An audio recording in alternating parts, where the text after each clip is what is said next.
Good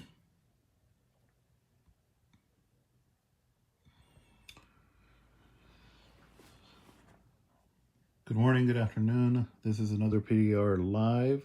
Please like the live stream and subscribe to the channel if you have not done so already. So we're going to go ahead and begin this live stream with an ABC News bulletin on Israel's attack of the World Central Kitchen vehicle carrying 5 of its aid workers. Israel claims that one of the aid workers participated in the October 7th attack in Israel that occurred last year, but have yet to offer any proof that that is the case. So here's the vehicle. Here's the video. The video is going to begin with one of the American Israeli hostages who's being held captive by Hamas. And Hamas recently released a video of this Israeli American who was 19 when he was captured. He's apparently 20 now. Then the video is going to go into the situation with the World Central Kitchen workers. Now to reaction of a video appearing to show an American held hostage by Hamas. Israel's leader is calling it brutal psychological warfare, but also an important sign of life. ABC's Inez de la Cuetara joins us now from London with more on this. Good morning, Inez. Good morning, Rhiannon. And fresh strikes on Gaza overnight as Hamas releases new video of American-Israeli hostage Idan Alexander pleading for a hostage deal. My name is Idan Alexander. Overnight, newly released Hamas propaganda video showing American-Israeli hostage Idan Alexander more than 400 days after he was first taken into Gaza. I am an American Israeli citizen currently being held captive in the Gaza Strip. Filmed under duress in the heavily edited video, the 20-year-old addressing Israel's Prime Minister Benjamin Netanyahu, President-elect Donald Trump, and his family. Every day that passes, he says, the pain increases inside me. I miss you very much. Every day I pray to see you soon. This as thousands again took to the streets of Tel Aviv on Saturday to call for a hostage deal. Suddenly to see him alive and speaking, and when he cried, I just want to hold him, and I want him to know that we are doing everything that we can to bring him home. Alexander's mother saying she heard from Netanyahu soon after the video was released. And he told us that he's going to do whatever he can to bring the deal and to release all the hostages. The White House saying it has also been in touch with his family, calling the video a cruel reminder of Hamas's terror against citizens of multiple countries, including our own. The hostage families desperate for their loved ones, and Gaza desperate for aid. A dramatic video shows the rush of people fighting for bread outside a bakery as severe food insecurity continues to spread. One woman and 2 children crushed to death in the chaos. As the World Central Kitchen now announces it is pausing operations in Gaza after an Israeli airstrike destroyed this vehicle transporting some of its staff, killing 5 people. And the IDF says it was targeting a terrorist who took part in the October 7th attack. The World Central Kitchen says it has no knowledge that any of the car's passengers had any ties to October 7th. And after President Biden said earlier this week the U.S. is making a new push for a ceasefire in Gaza, Israel's president now says there are hostage negotiations going on behind the scenes. Okay, so this is the USA Today article here covering that event. It says the title here says Israel says it killed October 7th attack suspect who worked for U.S.-based charity. And the Israeli military said on Saturday it had killed a militant who took part in the October 7th, 2023 Hamas attacks on Israel, and who it said was employed by a U.S.-based charity, World Central Kitchen in Gaza. The military did not offer any evidence, and Reuters could not independently verify the man's identity and whether he took part in the attack on Israel last year. And here's an image of the remains of the vehicle right there. I think that's a video. World Central Kitchen confirmed the airstrike and said it had no knowledge about an employee involved in the October 7th attack. We are heartbroken to share that a vehicle carrying World Central Kitchen colleagues was hit by an Israeli airstrike in Gaza.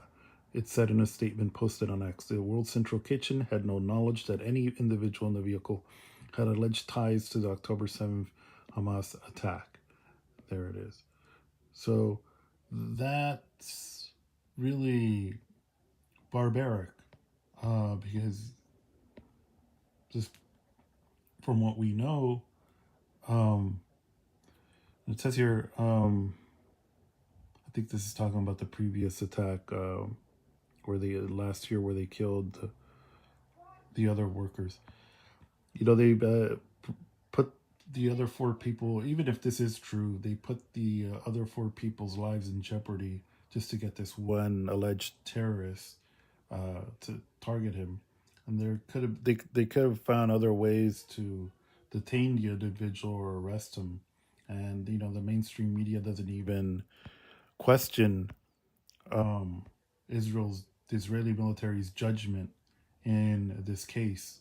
And if the police had done something like this, a droned vehicle carrying 5 people because they were searching for a serial killer, and they found that a serial killer was in that vehicle, and they killed 5 people just to get to the one serial killer, I mean, there would be an uproar here in the United States about that police department. So that's there a little bit of an update there on the Israel's attack there, on the second attack, by the way, on the World Central Kitchen. And the World Central Kitchen's role in Gaza has been a little bit controversial, because forget the cook's name is Chef Jose Andres, I just remembered.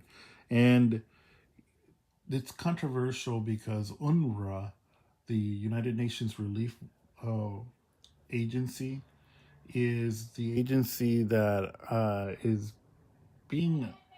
under attack by Israel in a PR move. They're trying to basically tar UNRWA, saying that they're terrorists or working in the relief agency. And so there's some who believe that the World Central Kitchen is being used to undermine the work that UNRWA is doing, because the World Central Kitchen, I believe, is like a nonprofit or an NGO, a non-governmental organization. Yet we even and by the way, the World Central Kitchen was allowed into Gaza by Israel to provide relief. So it's not like they're there without permission. They're there actually coordinating with Israel to supposedly to provide relief to the people in Gaza. So there's a little bit of that context there that, of course, the mainstream media is not going to mention that at all.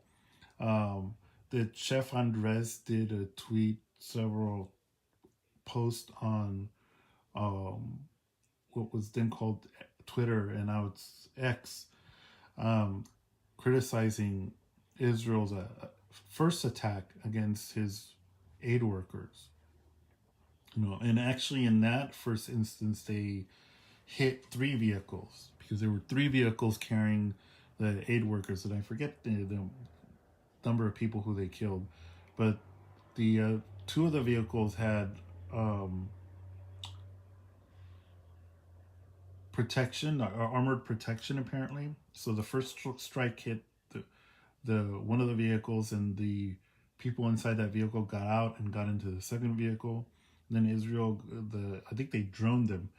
They attacked the second vehicle and damaging it pretty much, but the occupants in the vehicle survived, and they got out of that vehicle and got into the third vehicle, which did not have that protection.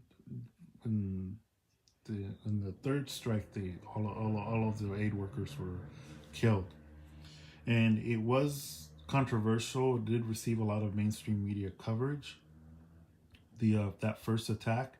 And Chef Andres went on Twitter and was tweeting